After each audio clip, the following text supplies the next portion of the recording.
ادھر سے گزرتا ہوا بارہکہو میں گیا اور یہ پھولوں کی پتیاں ہیں, کسی کے ہاتھ میں لٹھ نہیں ہے. یہ وہ لوگ ہیں, یہ لاکھوں لوگ ہیں, یعنی یہ میں کوئی 2, 4, 5 لاکھ لوگوں کی بات نہیں کر رہا. یہ وہ لوگ ہیں, حد نگاہ تک لوگوں کا ایک سمندر ہے جو ایک ریئیکشن ہے.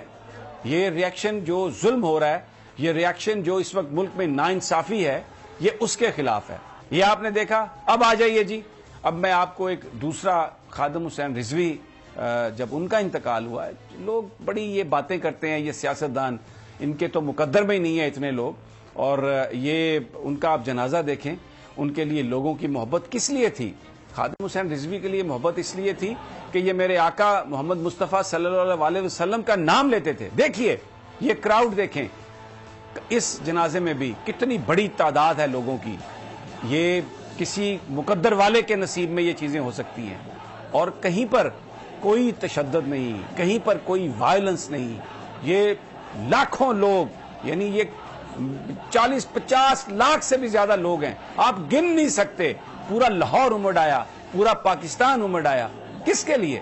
میرے آقا محمد مصطفیٰ صلی اللہ علیہ وسلم کے نام کی برکات ہیں. اور اگر قوم اس نام پر اگر آج اکٹھی ہو جائے اور یہ فیصلہ کر لے کہ ہم نے کسی کے آگے نہیں جھکنا, یہ کیا بیچتا ہے فرانس اور کیا بیچتا ہے یہ کوئی جذباتی بات نہیں ہے.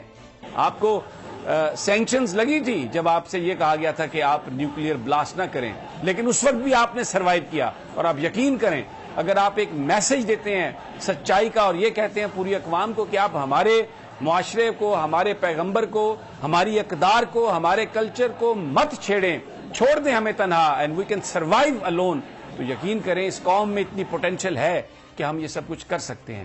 یہ میں نے وہ مناظر دکھائے ہیں جس سے یہ خوف زدہ ہیں کہ یہ اتنے لوگ اگر یہ ووٹ دے دیے انہوں نے تو یہ تو حکومت میں آ جائیں گے, ہم کدھر جائیں گے. سبسکرائب کریں اور بیل دبائیں تاکہ کوئی خبر رہ نہ جائے.